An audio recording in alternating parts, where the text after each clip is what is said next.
जय माता दी सभी को। आज गुप्त नवरात्रि का तीसरा दिन है, तो आज हम आपको सुनाने जा रहे हैं माँ त्रिपुरा सुंदरी की कथा। माँ त्रिपुरी सुंदरी की दिव्य और अद्भुत कथा हम आपको सुनाएंगे। माँ त्रिपुरी सुंदरी केवल सौंदर्य और कृपा की देवी ही नहीं, बल्कि वे ब्रह्मांड की महाशक्ति, सर्वशक्तिमान और मोक्ष प्रदान करने वाली माता भी है। उनकी उपासना से सभी कष्टों का नाश होता है और जीवन में सुख समृद्धि प्राप्त होती है। आज की इस कथा में हम जानेंगे कि कैसे माँ त्रिपुरी सुंदरी ने भगवान शिव की सहायता से त्रिपुरासुर का संहार किया और संसार में धर्म की स्थापना की। माँ त्रिपुरी सुंदरी कमलासन पर विराजमान है। उनके 4 हाथों में पास, अंकुश, धनुष और पुष्पबाण अभमंडल से युक्त स्वरूप। माँ त्रिपुरी सुंदरी श्री विद्या की अधिराष्ट्रीय देवी है। वे त्रिलोक, भूलोक, भुवरलोक और स्वर्गलोक की स्वाभिमानी है। उनका स्वरूप अत्यंत दिव्य और मोहक है। वे लाल वस्त्र धारण किए हुए हैं। उनके 4 हाथ हैं, जिनमें पास, अंकुश, धनुष और पुष्पबाण सुभूषित है। वह सभी लोगों की देवी है और सच्चे भक्तों को ज्ञान, भक्ति और मुक्ति प्रदान करती है। माँ त्रिपुरी सुंदरी को राज राजेश्वरी भी कहा जाता है, जो संपूर्ण ब्रह्मांड की अधिपति है।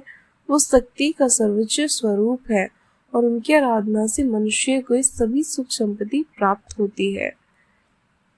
सतयुग में एक बार महान असुर तारकासुर का वध भगवान कार्तिकेय ने कर दिया, लेकिन उसके 3 पुत्र विदुन्माली, तारकाक्ष और कमलाक्ष ने अपने पिता की मृत्यु का बदला लेने के लिए कठोर तपस्या की। वे हजारों वर्षों तक घोर तपस्या में लीन रहे। उनकी तपस्या से प्रसन्न होकर ब्रह्मा जी प्रकट हुए और बोले, वत्स, मैं तुम्हारी तपस्या से प्रसन्न हूँ, मांगो, क्या वरदान मांगना चाहते हो। तब तीनों असुरों ने कहा, प्रभु, हमें अमर होने का वरदान दे।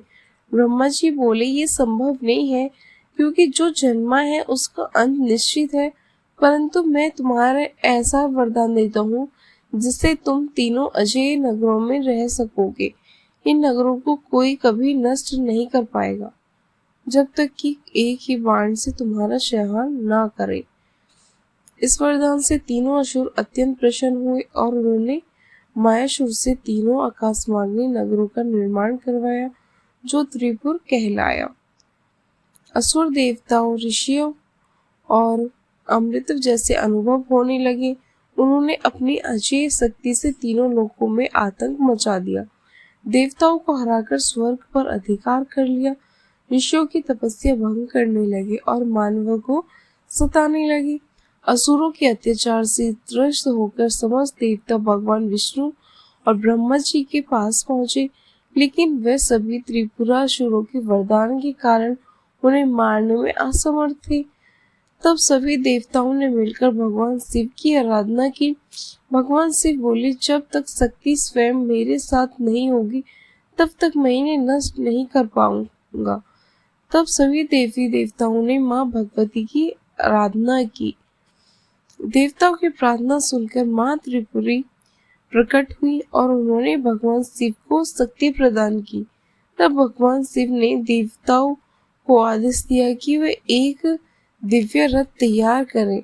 सूर्य और चंद्रमा का उस दिव्य रथ में पहिए बने, मेरु पर्वत रथ का धुरा बने, ब्रह्मा जी सारथी बने, विष्णु धनुष की डोरी बने और अग्निदेव ने बाण बनाए। भगवान शिव ने इस दिव्य रथ पे आरूढ़ होकर त्रिपुरासुरों के साथ युद्ध किया। भगवान शिव बाण चलाते हैं, तीनों नगर भस्म हो जाते हैं। जब हजारों वर्षों के बाद तीनों त्रिपुर नगर एक सीध में आए और तो भगवान शिव ने अपनी शक्ति से युक्त एक ही बाण चलाया। वे बाण तीनों नगरों को जलाकर भस्म कर गया। इस प्रकार त्रिपुरासुरों का अंत हुआ और देवताओं को मुक्ति मिली। माँ त्रिपुरी सुंदरी की महिमा और उपासना इस दिन हमें करनी चाहिए। माँ त्रिपुरी सुंदरी की कृपा से भगवान शिव ने असुरों का संहार किया। तब से ही उन्होंने त्रिपुरारी कहा जाता है और माँ को श्री विद्या राजेश्वरी के रूप में पूजा जाता है। माँ त्रिपुरा सुंदरी की उपासना से सभी मनोकामनाएं पूर्ण होती हैं, शत्रु बाधा समाप्त होती है, धन ऐश्वर्य और समृद्धि प्राप्त होती है और मोक्ष के मार्ग प्रकाशित होते हैं। यदि आप भी माँ की कृपा पाना चाहते हैं तो आपको इस मंत्र का जाप जरूर करना चाहिए। ओम ह्रीं श्री त्रिपुराय सुंदरियाय नमः। यदि आपको ये कथा अच्छी लगी तो वीडियो को लाइक करें, शेयर करें और चैनल को सब्सक्राइब करना ना भूलें और कमेंट में जय माता दी जरूर लिखें।